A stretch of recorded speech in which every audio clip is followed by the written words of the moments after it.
Bilang ko sa dagat na apoy, di makahinga sa init na dumadaloy. Ialay mo ang bagong pag-asa sa tulad kong nasadlak sa pagkakasala. Provincial Jail, kasaysayan sa mga tinuga ngang inakabuhi, naging bahin sang Provincial Jail. Sa diin ang apat kapamusod sang pader, naging lulubngan sang ilang mga handom kag mga kalipay, nga naging saksi man sang ilang mga pag-antos, kag kabudlay kag paghinulsol. Litong-lito sa nakakabingin ingay, di makatawid sa malawak na lakusan. Ialay mo ang bagong pag-asa sa tulad kong nasadlak sa pagkakasala. Provincial Jail, makig-upod kita sa ila pagpanarambiton, kag makigbahin kita sa ila kalipay, kag pag-antos, nga ilaman na agong sa Provincial Jail.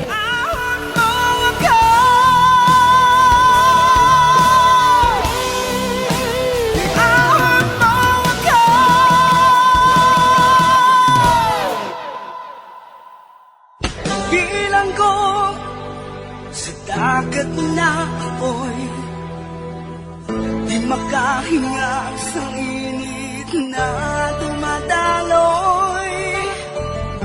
Ialay mo ang bagong pag-asa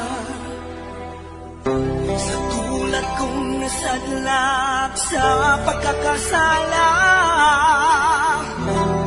Sa liwat maing adlaw sa inyo tanan mga palangga na mga tagparamati, sa karon nga adlaw padayuno naton ang sulat, nga ginatagan naton sang kabuhi, diri sa aton panatuntunan, Provincial Jail. Ahon mo ako sa niliyap na apoy, na aking matikman ang tamis ng sandali. Bahin sang nagligad, ginsugiran ko si Dayna nga ato sa presuhan ng iya iloy. Kani dali-dali niya ini nga ginkantuan. Ginhambalan siya ni Mila nga kinahanglan nila nga mabayran si Mrs. ko. Agud nga makagwa siya kay hindi naman ini mag-akusar. Sa piyak nga bahin, ginpamangkot naman ni Manolo si Paul kung sa diin sila makuha sang kwarta nga ibakal sang droga kung maubos na ini. Diri sini nga bahin, mapadayo ng akon pagsaysay diri sa Provincial Jail. Diyos ko, kabay lang tani nga maprinda na ni Day ng amon balay. Pabaton ato, bisan sobra pa isa kalibo. Kinahanglan nga makagwa ako diri. Mangita ako sa masudar nga trabaho, sa mga karinderiya nga iba na. Uy, ikaw? Anong kinahanglan mo? Maghalin ka!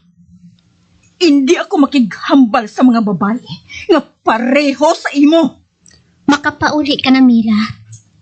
Ginbayaran ko ng utang mo. Ano? Ginbayaran mo ang utang ko? Sino nagsiling sa imo nga bayaran mo ang utang ko? Siguro, nalipay ka, no? Ginakadlawan mo ako? Nagakadlaw, pati ang buli mo sa akon? Bangod na priso ako? Napriso ako? Bangod nagakinahanglan ako sa kwarta? Apang mula ko gingamit ang lawas ko para nga mabuhi ako. Hindi pareho sa imo nga ang imo kapital, among imo lawas nga potra ka. Please lang, Mila. Wala ako napakikita sa imo. Agud pa akigon ka. Luyag ko lang nga makabulig. Nagbakasyon na ako diri sa aton. Kag manugpauli naman ako sa Japan sa madason nga semana. May balay ako diri nga ginbakal sa isa ka subdivision. Magkadto ka dito kung nagakinahanglan ka sang bulig. Buligan ko ikaw, Mila. Amo inang akon ginpangako sa akon kaugalingon. Magpati ka. Hindi ako magpati. Ikaw ang kabangdanan sinitanan. Kung wala mo ginsulay ang bana ko, kung tani, buhi pa siya subong. Kag wala kami madulai sa manugsagod sa amon. Ang amon matahom nga plano sa akon nga bana, nagdula nga daw aso. Bangod nga ginpanulay mo siya. Ang katulad mo, katulad sang panulay, nga hinali lang nga nagtuhaw, agud-gubon ang isa ka panimalay, nga wala sang handom, kundi ang mabuhi nga may honor, kag ginataha sa sosyudad. Apang nagtuhaw ka sang hinali sa amon panimalay, ikaw nga putang ina mo! Wala ka sang huya! Kag amo ining bunga sa imo kahimuan! Napriso ako! Naglain ang banas kag ginlakat sa akon anak nga si Paul! Kag ina, bangod sa imo kalain! Amo ina, kung nga hindi ko ikaw mapatawad! Amo ina, Miriam! Kabay pa nga konsensyahon ka sa imo bugos nga kabuhi. Ano pang ginahulat mo? Layas! Maghalin ka sa atubang ko. Babayi na wala sang huya, kabalan, madamol sang nabong. Maglayas ka! Mahalin ako, Mila. Apang sa gihapon, nagalaom ako nga maabot ang adlaw nga mapatawad mo ako. Hindi na mag-abot ang adlaw nga ina, Miriam. Kinakaugtan ko ikaw. Ginasumpa ko ikaw. Hindi na magbalik ang kabuhi sa akong bana nga napatay bangod sa kaikratan mo. Malain ka. Malain ka. Malain ka. Malain ka!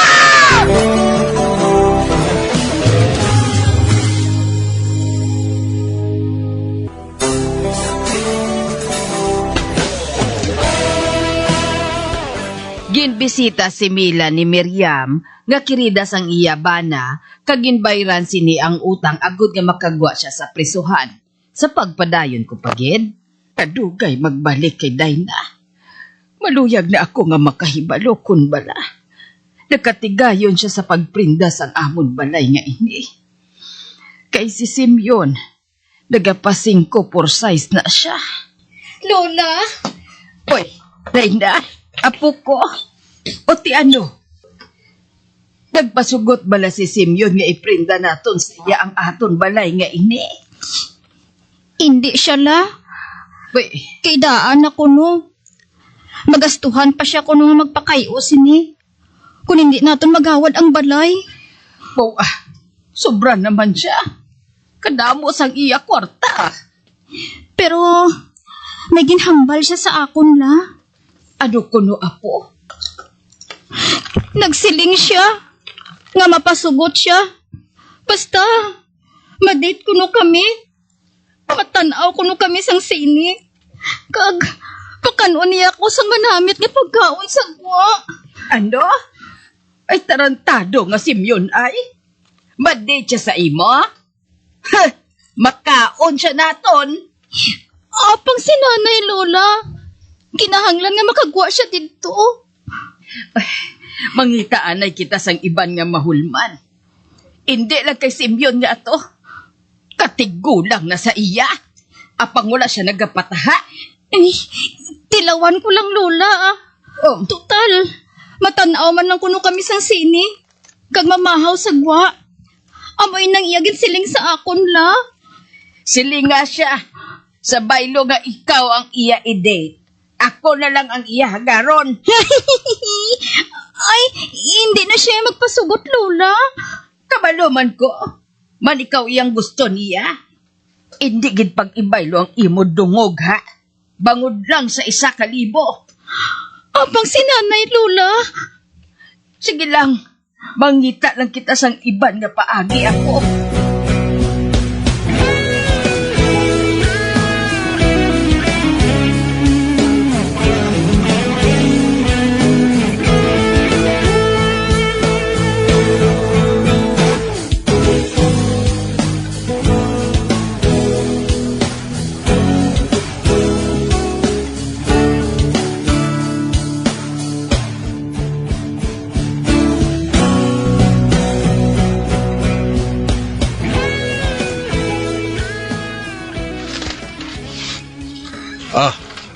Mila, may mo ka na makagawa sa prisuan. Ha? May, sir, wala pa ako makabayad sa akon nga utang. Nabayra na gani. Itong babae bala nagkadto si Mudre. Nga ginatawag kay Miriam. Abyan mo to, hindi bla? Hindi ko siya abyan. Kaaway ko siya. Ay, tigin bayra niyang utang mo. Kag makahimo ka na makagawa. Abi mo, kung ako Miriam, bisan si Satanas pang nagbayad sa utang ko, sugot ako. Hindi ako magpasugot. Hindi ako maluyag nga may kabalaslan sa iya. Makagwa man ako diri, sir. Buhaton sang anak ko ang tanan, agud nga makagwa ako diri. Basta mo nang mando sa akon, pagwaong ka na dire. Kung hindi ka, dra ka na lang eh. Pero basta, buksan ko yung karsel nga ini para nga makagwa ka kung gusto mo. Dire ka na lang ha, bukas mo na. Ato na ang pulis. Ginbili niya nga bukas ang karselo.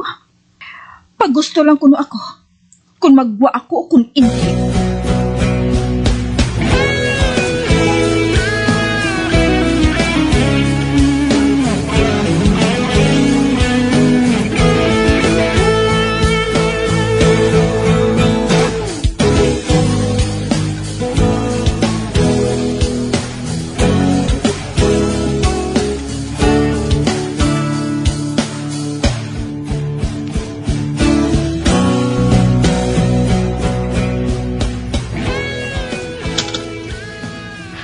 La, ato na.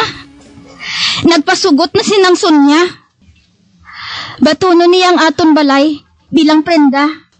Pero, kuhaon niya ang advance interest sa 1,000. Uti, pila ang iya kuhaon kuno nga advance interest? 20% la. Ano? Pero hindi na inababaton dito. Kay kulang ang 1,000. Amoy ng siling ni Nang Sonya.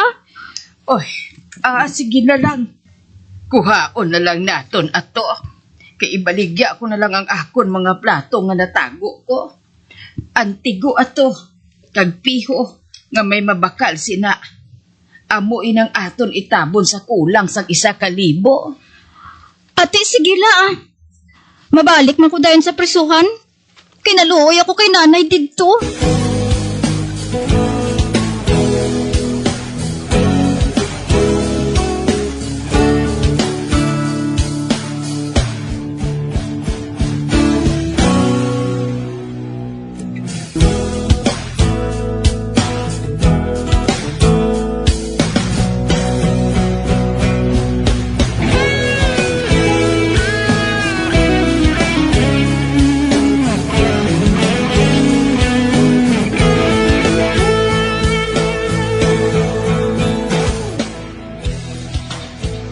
Nay! Dayna! Ari na ako! Oh, ba? Do si nanay man inatla? May nagsulod. Oy, Mila! Anak ko! Pay, ikaw? Ari ka na? Nay! Nakagwa ka na? Oo, anak. Nakagwa na ako. Alabo, Diyos ko! Salamat! Salamat ka nakagwa ka na, Nay! Apang, sinong nagpagwa sa imo? Si Miriam. Ang kirida sa imo amay sadto. Ano? Ano?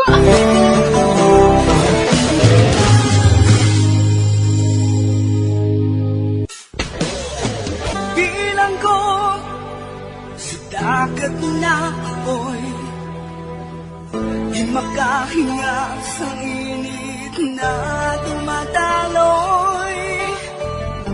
Ialay mo ang bagong pag-asa sa tulad kong nasadlak sa pagkakasala. Magabiyan sundagin ninyo sa pagpamati ang mga kasugpon sang sulat nga aton man ginatagan sang kabuhi diri sa aton natuntunan, Provincial Jail.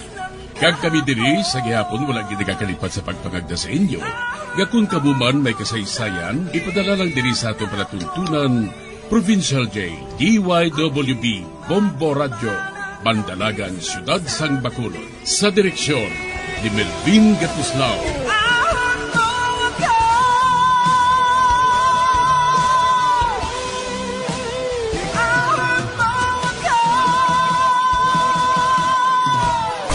Bombo Radio Philippines. Patuloy na #1 sa drama. Fast pa Radio! Bombo!